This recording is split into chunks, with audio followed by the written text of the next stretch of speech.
दोस्तों आज की वीडियो में कोई ओनरशिप रिव्यू नहीं है, कोई वॉक अराउंड नहीं है। आज मैं अपने इग्निस के अंदर पावर विंडो इंस्टॉल करने वाला हूँ। और जैसे कि आप जानते हो मेरी गाड़ी तकरीबन 5 साल पुरानी है, मतलब 2-3 महीनों में जो है 5 साल गाड़ी को पूरे हो ही जाएंगे। तो अब मैं पावर विंडो क्यों लगाने वाला हूँ, तो उसका रीज़न ये है कि अभी रिसेंटली जो है मैंने अपनी गाड़ी के अंदर जो है सीट कवर ऐड कराए हैं। अब जो मैंने सीट कवर इस गाड़ी के अंदर इंस्टॉल कराए हैं वो बेसिकली ब्लैक और वाइट के कॉम्बिनेशन में इंस्टॉल करे हैं, जिसकी वजह से अब हो क्या रहा है कि अंदर तो जो है ड्यूल टोन आ गया है, लेकिन जो गाड़ी की डोर पैनल है, डैशबोर्ड है, वो जो है अभी भी ब्लैकड आउट ही है। तो गाड़ी है ना, मतलब ऐसा लग रहा है कि बस सीट से जो है वहाँ पे ड्यूल टोन आ रहा है, डोर पैनल के अंदर कुछ नहीं है। तो मैं डैशबोर्ड के अंदर भी प्लान कर रहा हूँ, बट आज की वीडियो में खाली जो डोर पैनल है इसमें वाइट के इंसर्ट आ जाएंगे और रियर में जो है पावर विंडो आ जाएंगी। अब ये जो पावर विंडो आप देखोगे यहाँ पे, तो अभी तो फ़िलहाल जो नहीं लगी हुई है, आपको जो है मैनुअल इस तरीके से जो है शीशा ऊपर नीचे करना पड़ता है। तो अभी क्या है, फ़िलहाल मैं सोच रहा हूँ कि ये वाला ऑप्शन हट जाए हमारे पास से, और यहाँ पर जो है वाइट इंसर्ट यहाँ पर भी आ जाएगा मेरे को, और गाड़ी जो है प्रॉपर जो है डोर से भी ड्यूल टोन लगने लगेगी। इग्निस तो ऑलरेडी डिसकंटिन्यू हो चुकी है, लेकिन अगर मारुति की कोई भी गाड़ी आपके पास है तो आप कैसे पावर विंडो लगा सकते हैं वो मैं आज की वीडियो में बताने वाला हूँ। और मैंने क्या किया है कि MGP जो स्टोर्स होते हैं, मारुति जेन्युइन पार्ट्स के जो स्टोर्स होते हैं, उनसे मैंने ऑलरेडी पावर विंडो का सामान मंगा लिया है। तो मैंने क्या क्या सामान मंगाया मैं आपको दिखा देता हूँ। मेरे पास ऑलरेडी जो है सामान आगे रखा हुआ है। तो जिस तरीके से जैसे ये डोर ट्रिम्स आते हैं, तो जो यहाँ पर है ना रिप्लेस हो जाएंगे जहाँ पर नॉर्मली लगे रहते हैं। तो ये वाइट जो है चारों के लिए मैंने मंगा लिए हैं। इसके अलावा जो है मेरे पास, मैंने एक्चुअली थोड़े ही दिन पहले ना आगे कंपोनेंट इंस्टॉल कराए थे स्पीकर्स, तो वहाँ पर जब ट्विटर थे वो मैंने जुगाड़ से कटवा के लगा दिए थे, तो मैंने ट्विटर सैशे भी जो है मंगा के रखा हुआ है। और इसके अलावा जो है पावर विंडो का सामान, जैसे कि ये पीछे का मैकेनिज़्म होता है, इसी से ही जो है पावर विंडोज़ है वर्क करती हैं। ये मोटर होता है, तो ये ही वर्क करता है इसी तरीके से। और इसके अलावा जो है वायरिंग जो है डोर्स की मैंने मंगाई हुई है। तो जो भी काम मैं इसमें गाड़ी के अंदर करा रहा हूँ वो सारा मारुति जेन्युइन ही रहेगा। और इस वीडियो में मैं आपको ये भी आंसर दूंगा कि बहुत से लोग आपको ये बोलते हैं कि पावर विंडो इंस्टॉल कराने से वारंटी वॉइड नहीं होती। तो ऐसा नहीं है, वारंटी वॉइड होती है। और इसका रीज़न मैं आज की वीडियो में इंस्टॉल होते हुए दिखाऊंगा कि वो कैसे इंस्टॉल होती है। अब जैसे ये वायरिंग है, मैं आपको भी बता देता हूँ। ये वायरिंग जब इस डोर में लगेगी और जो इसका अडेप्टर है यहाँ पर, वो ये रहा, तो जब ये यहाँ पर पीछे जाके लगेगा तो वहाँ पर वायरिंग अवेलेबल होएगी नहीं इसकी। तो वो मैनुअल डालेंगे वहाँ से। तो जब वो मैनुअल डालेंगे तो ऑब्वियसली कहीं ना कहीं से कनेक्शन लेंगे, तो वो वॉइड होने के तो देखो चांसेस रहते हैं। बट हम क्या कर रहे हैं कि ओरिजिनल वायरिंग डाल रहे हैं इसके अंदर, ताकि ये प्रॉपर फिट रहे। और उसके बाद जो है गड्ढों में जाने के बाद गाड़ी की वायरिंग आवाज़ ना करे, कहीं से कटे ना। कुछ लोग टाई बेल्ट से बांध देते हैं, कुछ जुगाड़ वाली वायरिंग कर देते हैं, तो वो सब हम नहीं कर रहे। और इस वीडियो के अंदर जो है मैं एक एक पार्ट आपको दिखाऊंगा कि कौन सा पार्ट लग रहा है, ताकि अगर आप इग्निस ही आपके पास है तो आपके लिए वीडियो हेल्पफुल हो। जैसे इस पार्ट नंबर को मैं आपको दिखा रहा हूँ यहाँ पे, तो सारे ही पार्ट्स नंबर, ये नहीं कि सिर्फ एक, जितने भी इसमें लगने वाले हैं, जितने भी मैंने ऑर्डर्स किए हैं, वो जैसे जैसे पार्ट्स वहाँ इंस्टॉल होंगे वैसे वैसे मैं आपको दिखाऊंगा। तो बिना किसी देरी करे चलते हैं करोल बाग की तरफ, जहाँ मैं हमेशा आपको जाने से मना करता हूँ। तो आज मैं भी वहीं जाऊँगा और देखता हूँ वहाँ पे कैसा एक्सपीरियंस है। वैसे मैंने काफ़ी दुकानों पे बात करी थी, तो कुछ लोगों ने तो जैसे ही मैंने बोला ना कि मेरे पास ऑलरेडी सामान पड़ा है, तो उन्होंने फ़ोन ही काट दिया। या फिर मेरे को कई जगह से प्राइसिंग जैसे 9,000 की मिली रियर पावर विंडो, कहीं 12,000 रुपये की। तो मैंने फ़िलहाल एक दुकान पर बात करी है, उनको बताया कि मेरे पास ऑलरेडी सामान रखा है, तो उन्होंने बोला कि ठीक है आप आ जाइए, हम इंस्टॉल कर देंगे। तो अब कितने पैसे लगते हैं, कितना टाइम लगता है, और कैसे कैसे गाड़ी को खोला जाता है, वो सब मैं आपको इसमें आगे वीडियो में दिखाऊंगा। तो चलो चलते हैं।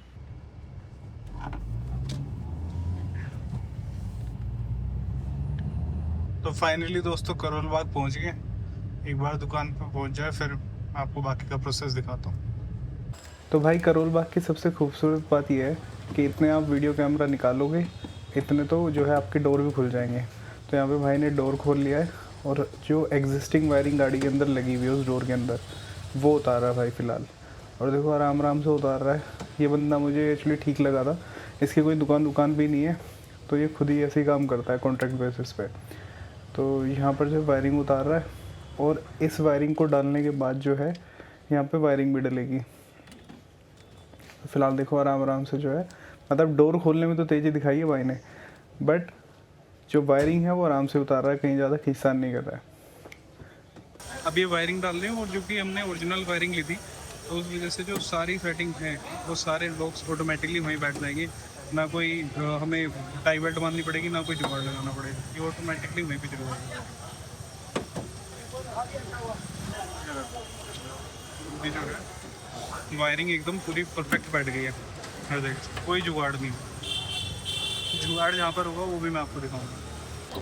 तो जब दूसरे डोर की भी वायरिंग वैसे डली, वैसे मैं कहीं चला गया था अभी, तो वो वाले डोर में आपको एक बार दिखा देता हूँ।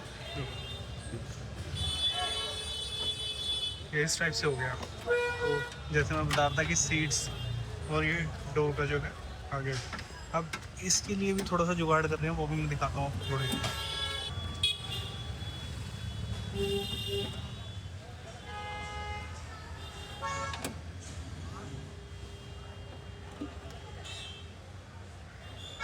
अब जो लेफ़्ट वाला डोर है हमारा, उसकी भाई जो है यहाँ पर वायरिंग भी डाल चुके हैं, और जो मशीन है ना, मैनुअल मशीन, वो उतार रहे हैं। और ये जो है पार्ट नंबर है हमारा इस मोटर का असेंबली का, जो डलेगी उसकी जगह पर। तो ये देखो भाई की कलाकारी, मतलब ये काम करने के लिए ना अक्सर 2 बंदे लगते हैं, बट भाई जो है अकेला है, और इस तरीके से स्क्रू ड्राइवर से जो है रोक दिया, और सिंपली इसको देखो बाहर निकाल दिया आराम से, एकदम तेज़ी में काम। और ये देखो, यही जो मेन असेंबली होती है, इसी की वजह से जो है शीशा ऊपर नीचे होता है आपका, तो ये इसके अंदर रहता है। और यहाँ पर देखो भाई इसको बिठा रहा है, देखो मतलब मैंने जैसे आपको बताया ना 2 बंदों का काम है, बट भाई इसको अकेले कर रहा है। ये देखो वहाँ से शीशा छोड़ दिया, और ये जो है स्क्रू वगैरह जो है इसके टाइट कर दिए जहाँ पर होने। तो इस तरीके से हमारे जो है लेफ़्ट डोर में जो भी है मोटर लग गई है। मारुति में अपग्रेड करना बहुत आसान होता है, अगर आप कोई चीज़ एडिशनल लगवाना चाहते हो तो सिंपली आप मतलब जो जिस वेरिएंट के अंदर वो सामान लगा हुआ है ना, आप MGP स्टोर पे जाके बोलो कि भैया मेरा वो वेरिएंट है और मुझे ये सामान लेना है, तो आपके पार्ट्स के ऑर्डर लग के आपको ईज़िली मिल जाएगा। इसी तरीके से मैंने लगाए हैं ऑर्डर्स। अभी देखो यहाँ पर जो है ये सब कुछ टाइटन अप कर रहा है वहीं पर ही, ऑलरेडी स्क्रू उसके जो है डोर में होते हैं, डोर पॉकेट में। ये पार्ट्स नंबर मैं आपको डिस्क्रिप्शन में पक्का दे दूँगा, क्योंकि अभी जो है वीडियो बनाते हुए थोड़ा सा भाई को काम करने में दिक्कत हो रही है। भाई ने पूरी तरीके से द्वारा किसी पैक कर दी। अब असली खेल जो है यहाँ चालू होता है। आपको हर कोई बताएगा कि भैया हम तो कपलर टू कपलर करते हैं, ये सब करते हैं, तो कपलर टू कपलर की सारी सच्चाई जो है यहाँ पर निकल जाती है। अब हमने वायरिंग जो थी वो डोर की वो तो पूरी कंप्लीट डाली थी, बट उसके आगे जो है उस पावर विंडो की वायरिंग वहाँ पे तो डली नहीं हुई, तो वहाँ पर जो है इन 2-3 तार होती हैं पावर विंडो की, तो यहाँ पर जो है देखो प्लास से जो है निकाली जा रही है। अब इसको निकाल के जो है यहाँ से जो तार है वो मैनुअली ले जाई जाएगी। अभी देखो ये जो तार कट कर रहे हैं ना, ये स्पीकर वायर है, ये मुझे पता चल गया था, बट मैंने सोचा इसको लगने देते हैं, वो तो जब मुझे कभी टाइम मिलेगा तो मैं चेंज करा दूँगा, इतनी कोई बड़ी बात नहीं होती। फ़िलहाल तो इंस्टॉलेशन का था, तो मैंने और ऐसे भी देख रहा था कि अगर कोई एक कॉमन मैन आता है तो फिर उसके साथ ये क्या करते हैं लोग। अब ये ऑल्दो बंदा तो जेन्युइन था, बट ये जहाँ से वायर लेके आया, इसको लगा कि स्पीकर वायर भी काम बन जाएगा, तो ये स्पीकर वायर ही लगा दे रहे हैं। तो ये थोड़ा सा जो है इन जगह पे काम कराने के थोड़े कॉन्सिक्वेंसेस रहते हैं, तो उसी में से ये एक है।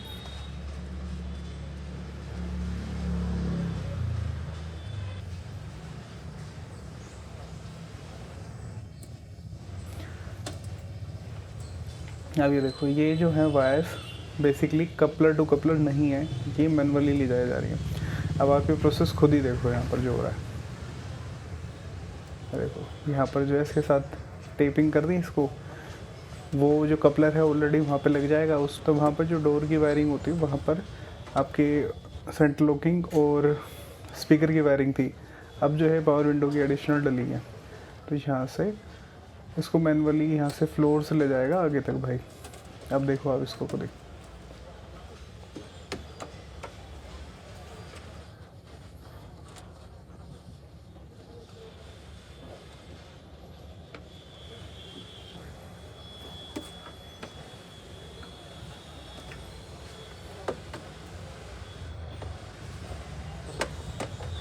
अब यहाँ से देखो ये साथ साथ जो वायर है नीचे से जाएगी फ्लोर से होती हुई, और इसी तरीके से जो है लेफ़्ट डोर की भी जाएगी, ये राइट डोर की आप देख रहे हो।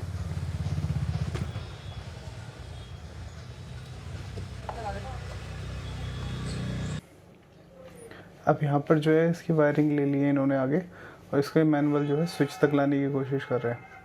तो यहाँ पे देखो ये जो वायर है इस तरीके से जो है जाला सा हल्का सा बिछ जाता है इनसे। तो वो जो जितना भी बोला जाता है ना कपलर टू कपलर ये वो, ये सब निकल जाता है। अभी देखो आप ही के सामने ये सब कुछ किस तरीके से काम हो रहा है। आपको वीडियोस में दिखाया जाता है कि देखो भैया ये ऊपर वाला जो ट्रिम होता है ना वो दिखाया जाता है, लेकिन एक्चुअल सच्चाई क्या होती है वो ये होती है। इस तरीके से जो है इसके अंदर वायर्स करे जाते हैं अंदर कपलर्स में, और फिर डाले जाते हैं। अब मैं सब कुछ आपके सामने ही दिखा रहा हूँ। ये ऐसा नहीं है कि मैंने काम कराया तो मैं आपको बोलूँगा नहीं नहीं आप भी कराओ, वो आप।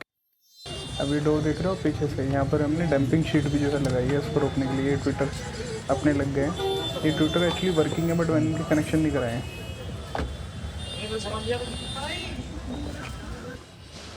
तो अब जो अपना ड्राइवर साइड का ट्रिम था ना वो यहाँ पर इंस्टॉल कर दिया भाई ने, और उसके स्क्रू टाइट कर रहा है।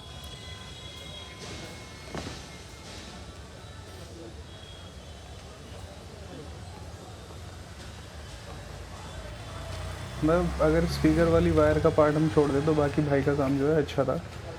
और जैसे मैंने आपको बताया कपलर टू कपलर पार्शली होता है, कम्प्लीटली नहीं होता। अभी देखो ये भाई जो है यहाँ पर डोर ट्रिम जो है फाइनल कर दिया भाई ने ड्राइवर वाली साइड।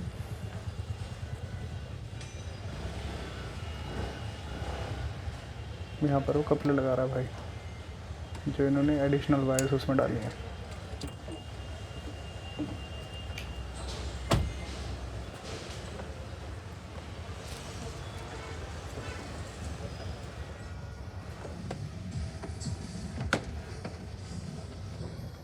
ये लो भाई की टेस्टिंग हो गई पूरी, और ये भाई ने लगा दिया पूरा डोर ट्रिम, और देखो ऐसे लुक आ रही है। अब वाइट का इंसर्ट आ गया अब हमारी ट्रिम में। तो दोस्तों फाइनली पावर विंडो जो है इंस्टॉल हो चुकी है। मैं एक्चुअली पूरी तरीके से काम वहाँ दिखा ही नहीं पाया, एक्चुअली वहाँ इतनी ज़्यादा होच पोच हो रही थी ना, लेकिन मैं अब आपको दिखाता हूँ। ये देखो कि काम कैसा हुआ है मैं बताता हूँ। देखो सबसे पहले तो एज़ यूजुअल जब भी आप करोल बाग से कभी काम कराते हो तो ये जो चीज़ें हैं आपको गंदगी जो है वहाँ से फ्री में मिलने वाली है इस तरीके से। बाकी जो डोर पैड है वो सेम रह गया है।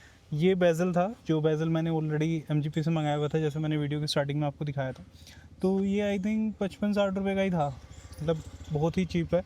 और इसकी वजह से मैं जो पूरा जो डोर पैनल है वो नहीं बदलना पड़ा। डोर पैनल की पूरी की कॉस्ट अराउंड 1000 रुपये के करीब आ रही थी। और यहाँ पर जो था ये मैंने एक डमी ट्यूटर लगा लिया। वैसे तो ये वर्किंग है, न्यू ही लिया था मैंने, अराउंड 200 रुपये के 2 आए थे। मैंने इसको इसलिए वर्किंग नहीं कराया कि मैं और ज़्यादा वो जो है ना मतलब वो ट्रिपल नहीं चाहता था, तो इसलिए मैंने इस चीज़ को ऑफ ही रखा, मतलब एज एन डमी रख दिया इसको। तो अब जो है एक बारी में कोई डोर देखता है तो हाँ देखो जिसको समझ में आती है चीज़ें कि हटी इसमें से पावर विंडो तो उसको तो आता है, बट एज एन बुरा नहीं लग रहा। वो सजेस्ट कर रहे थे कि यहाँ पे व्हील वो कैप लगा देते हैं, बट मुझे समझ में नहीं आया। तो हमने जो है पीछे से पूरा जो है जेन्युइन यहाँ से कंप्लीट कर लिया है। अब इसके बाद जो चीज़ें हैं जैसे यहाँ से जो पिलर तक वायरिंग आई है ना, ये वाली आप देख रहे होगे थोड़ी सी न्यू लग रही होगी ये वाली वायरिंग आपको। तो ये जो है पिलर तक की वायरिंग पूरी प्रॉपर अंदर तक एक हो गई हमारी। यहाँ कोई छेड़छाड़ नहीं हुई है गाड़ी में। मैंने दिखाया भी आपको कुछ भी रोल्स में कि जिस तरीके से उन्होंने वायरिंग निकाली है। कोई ये बोलता है कि नहीं भैया ये तो वारंटी अवॉइड नहीं होती, तो ऐसा नहीं है, वारंटी वॉइड होती है इन कामों से। और मैंने भी अब इसलिए कराया कि देखो हो गए गाड़ी को 5 साल तकरीबन। और मेरा जो था ना बेसिकली मन ये था कि जो वाइट इंटीरियर मैंने गाड़ी के अंदर कराया है वो मुझे ट्रिम पे भी दिखना चाहिए। तो अब जो है वो थोड़ा सा एक दूसरे को कॉम्प्लीमेंट कर रहे हैं। अब ये जो दाग लगा है मुझे पता नहीं कि ये जो है ईज़िली जो है हट पाएगा कि नहीं हट पाएगा, मुझे पता नहीं है। ये डोर की जो होती है ना, ऐसी चीज़ों की वजह से है ना एक्चुअली ये थोड़े से केयरलेस हो जाते हैं काम करते वक्त, तो ये थोड़े से इश्यूज़ जो हैं आते हैं। अब जैसे ये पैनल है, अब मैं एक एक चीज़ करके ना मतलब देखूंगा इनको कि हाँ भाई सब ठीक है या नहीं है। तो इसी तरीके से जो है यहाँ पर आ गया है। और सेम जैसे मैंने आपको बताया कि वही ट्विटर जो उधर लगा है वो इधर भी आ गया। अब इसके अलावा जो है आप जब यहाँ देखेंगे इस चीज़ को, तो ये एक्चुअली इसकी ज़रूरत नहीं थी, बट क्योंकि वो 3 जगह पर वाइट आ गया है, वहाँ पर भी वाइट है, तो इस वजह से जो है इसको भी हमने चेंज कर दिया है। थोड़ा सा कॉम्प्लीमेंट कर रहा है, जैसे मैंने आपको बताया। फिर से वही दाग धब्बे जो मैं आपको बताता जा रहा हूँ। ये देखो किस तरीके से जो है यहाँ पर फेंक दिया है। इन पे एक्चुअली मैंने पार्ट नंबर की वजह से रखा हुआ है कि मैं ताकि आपको बता पाऊँ कि एक जगह पर कि ये सारे जो है पार्ट्स यूज़ हुए हैं। तो फ़िलहाल तो मैं जो है इसको उठा लेता हूँ यहाँ से, और ये वायरिंग वगैरह भी जो है हटा देता हूँ। तो चलते हैं भाई मेन डोर की तरफ। अब मेन डोर जो है वो कुछ इस तरीके का हो गया है, और कैसा आता है सिग्मा में आपको पता ही है। तो ये वाली फिनिशिंग आपको इतनी आसानी से किसी गाड़ी में देखने के लिए नहीं मिलेगी। तो सीट कवर इसी हिसाब से हो गए, ये ट्रिम इसी हिसाब से हो गया, और पावर विंडो भी जो है अपनी ऑन हो गई। ये वाला स्टीयरिंग जो है ये शायद मैं चेंज कराऊंगा इस रैप को, ये बहुत ही ख़राब हो गया है। और ये देखो सारी जगह भाई साहब मुझे आधे घंटा लगने वाला है घर जाके। और इसको ऑन करते हैं। अब ऑन करके मैं वर्किंग दिखा देता हूँ। देखो ये वाला तो चल ही रहा है, और यहाँ से जो है अपना ये मैं एक बार म्यूज़िक बंद कर देता हूँ भाई। देखो ये वाला भी वर्किंग है और उधर वाला भी वर्किंग है। तो ये सारे जो है अपने वर्किंग हो गए। इसके अलावा थोड़ी सी बात करते हैं आपसे कि भाई आपको कराना चाहिए कि नहीं कराना चाहिए, उस बारे में बात कर लेते हैं एक बार। तो दोस्तों सबसे पहले बात करते हैं इस काम का खर्चा कितना है। तो देखो 4200-4300 रुपये का राउंड का सामान आया था। 1600 रुपये हमने फ़िटिंग के दिए हैं, और 100 रुपये के ट्विटर आए थे। तो टोटल 1800 रुपये जो है फ़िटिंग में चले गए, और 4200-4300 का सामान आया था। अब बात करते हैं कि आपको ये काम कराना चाहिए या नहीं कराना चाहिए। तो देखो मैंने मैक्सिमम जो प्रिकॉशन रखी वो ये रखी कि जितना भी सामान हो सके वो एमजीपी वाला चला जाए, हमें ज़्यादा छेड़छाड़ ना करनी पड़े। बट इसके अलावा जो छेड़छाड़ आपको करानी ही पड़ेगी वो होते हैं कि पिलर से जो वायरिंग जाती है ना, वो पिलर वाली वायरिंग आपको चेंज करानी पड़ेगी। अब वो चेंज कराने जैसा कुछ नहीं है, मतलब नया नहीं मिलेगा आपको एमजीपी। वो वायर्स आपको मार्केट से परचेज़ करनी पड़ेगी, या वो जो इंस्टॉलर होगा वो इंस्टॉल करेगा। तो वो किस क्वालिटी की करता है और वो किस तरीके से कनेक्शंस करता है उन चीज़ों के, तो उन चीज़ों पे थोड़ा डिपेंड करता है क्वालिटी का। बाकी इतना कोई बड़ी चीज़ नहीं है, आप करा सकते हैं। बट अगर आपके मन में ये है कि वारंटी वॉइड नहीं होगी, तो इससे वारंटी वॉइड ज़रूर होगी। बाकी सारे पार्ट्स नंबर जो है डिस्क्रिप्शन में आपको मिल जाएंगे। और मैं किसी दुकान वाले को पर्टिकुलर जो है रिकमेंड नहीं करता, क्योंकि उसके एक्सपीरियंस जो है अलग अलग रहते हैं। तो मैंने किसी को ऐसे ही पकड़ लिया था करोल बाग में, उससे काम कराया, और इसलिए जो है उसकी कॉन्टैक्ट इन्फॉर्मेशन भी मैं नहीं दे रहा हूँ यहाँ पर। बाकी अगर आपको मेरे से कोई हेल्प चाहिए पार्ट में, तो आप कमेंट्स कर सकते हैं और इंस्टा पे मेरे से कनेक्ट कर सकते हैं।